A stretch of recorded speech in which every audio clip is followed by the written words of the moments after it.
What job seems to attract a-holes? 1. I have the answer here. Health insurance executives. My patients rely on me to make decisions, prescribe medication, and perform procedures to the best of my abilities. Health insurance executives are only concerned with profiting off human misery as much as possible. They're constantly looking for new ways to deny coverage, raise premiums, lower reimbursements, and lobby the government to make access to affordable healthcare nearly impossible.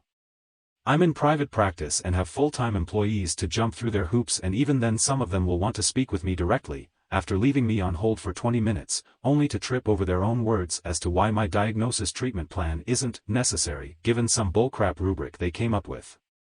The patient thinks the doctor is ripping them off. The doctor won't take certain cases depending on what insurance the patient has, while the insurance companies continue to merge into larger monopsonies that help other CEOs maintain a captive workforce due to the insane cost of healthcare in America, which would otherwise financially cripple 90% of the population.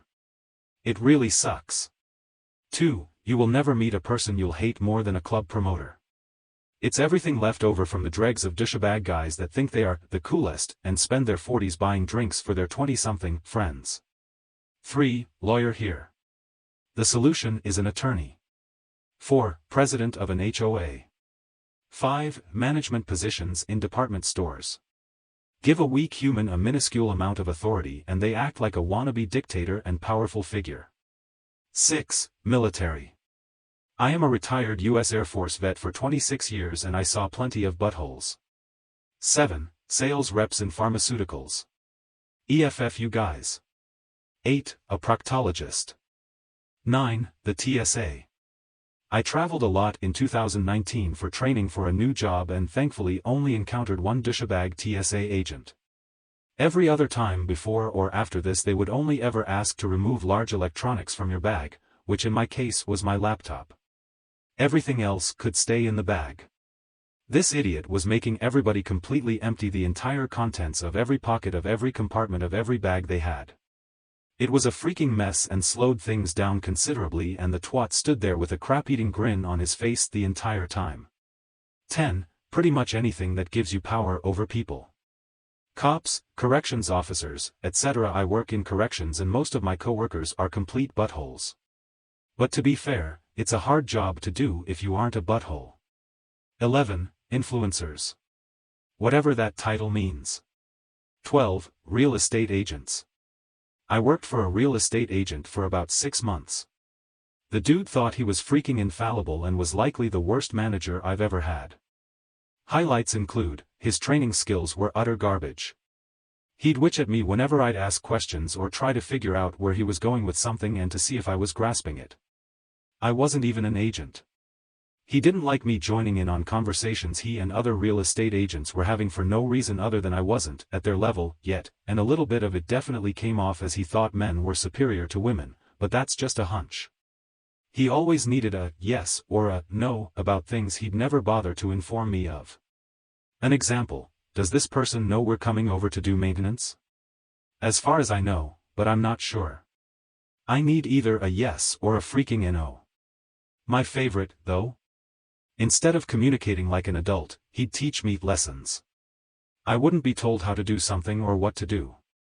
So instead of saying, hey, just so you know for the future, it's XYZ, it would be, hey, do me a favor. Do X and tell me what happens. That's how I would learn things. Overall just really passive-aggressive, out to find some way to embarrass, pompous, and full of himself. 13. I am a salesman, and there is nothing more painful than attending a work conference full of highly driven salespeople devoid of personality. It's sales, so it's all about driving and providing solutions, but it doesn't have to be your whole reason for being. Sometimes it's okay to sell people what they need and not what you think they can afford. 14. PE or gym teachers. Their ego as high school student-athlete never left them. They peaked in high school and then never left. 15. Photographers. I live in a place where a good chunk of professional photographers reside, who do this as their only job, and oh boy, I have never seen a crowd of people more snooty and elitist than them. I joined a local photography group for hobbyists and they ended up finding it, joining it, and beginning to judge people for using entry-level DSLRs or phone cameras, calling it not real photography. Or posting memes like, good photography isn't cheap, and cheap photography isn't good. Again, tossing more shade at people who don't have the money to afford equipment that costs a few grand. Really killed my passion in that field because they always made me feel not good enough. Even when I was able to finally afford a good camera, I never used it just because I was so over it at that point.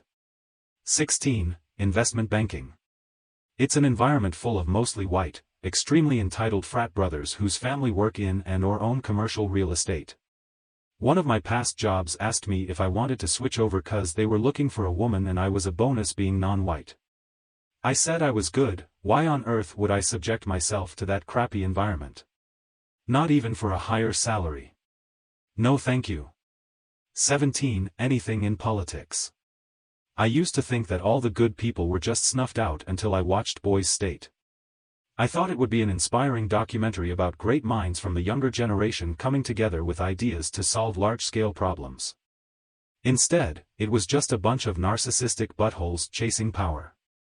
I realized that even though there are great minds, and hearts, in every generation, politics will always attract and self-select the worst of the worst.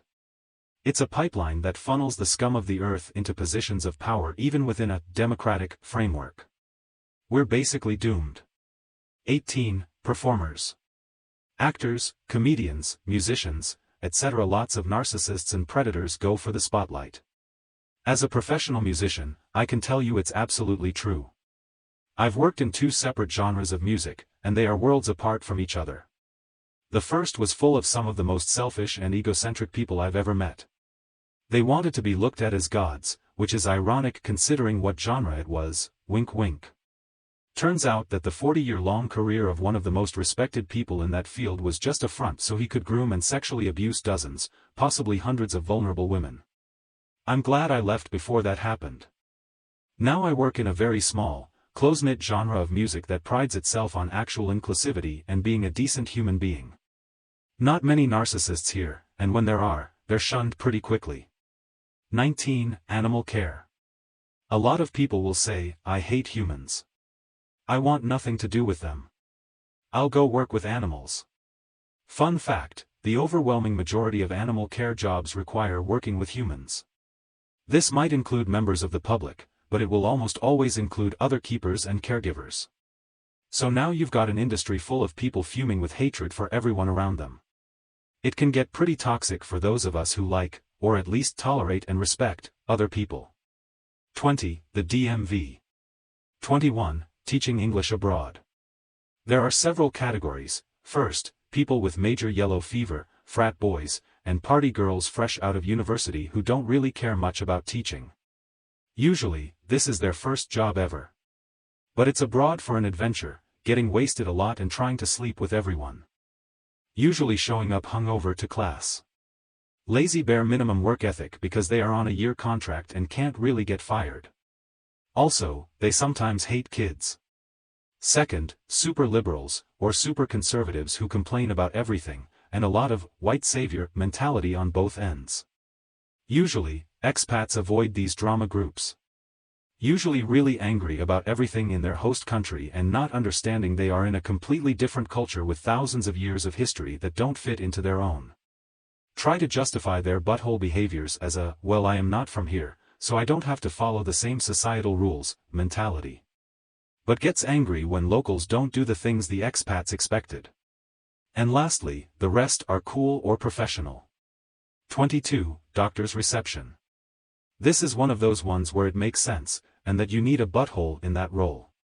People, particularly in the US with healthcare the way that it was, get really crappy and abusive with all things healthcare.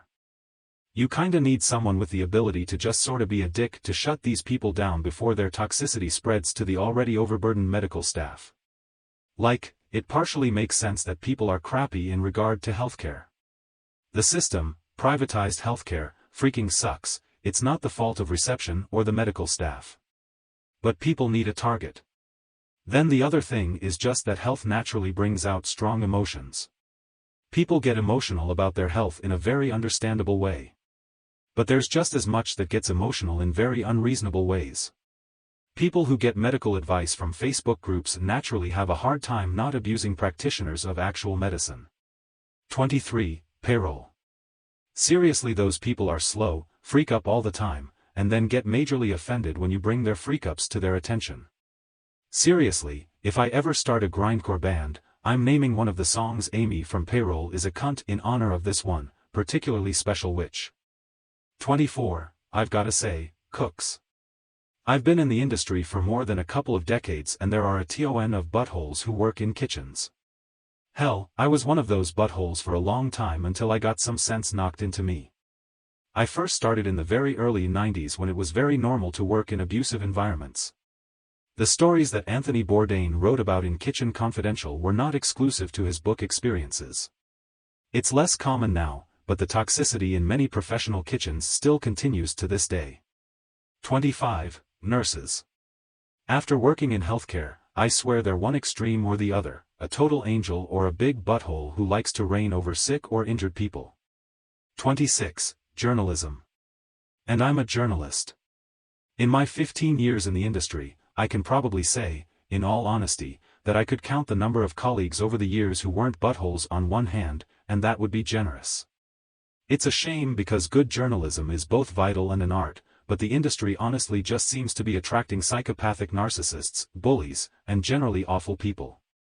27. I know enough FONG engineers to be able to hit a few with the throw of a brick. The worst offenders are new grads. $200,000+ a year in income and being 22 years old is not a good combo for humility. They can be seen hanging out on personal finance subreddits a lot. By 35, most of them usually mellow out. Either through learning empathy or through being humbled by reality. Plus, at that age, if they are still able to hang on in FONG, they are top-notch engineers, and it is extremely hard to become one if they are too arrogant to learn. 28. Construction workers and other hard physical laborers. Some guys take pride in putting in honest hard work way too far, so you tend to see a lot of big ego, alpha male mentality guys. It attracts them because many of these guys literally could not function in any other job setting. Also lots of alcoholics, drug abusers, depressed, multiple divorced man-children who don't know how to communicate or manage their emotions. At the same time some really cool people, but the bad extreme is overwhelming. 29. CEOs of billion-dollar valued companies, which grew to that stage in less than a couple of years. Almost all seem to do fraud. And also finance companies. And they never face consequences and walk away with some fortune when crap goes down. FTX, Theranos, Enron, 30, the people who do corporate inspections for businesses that happen to know nothing about the business they are inspecting. They are also the most critical of the stupidest things and like to talk down to you.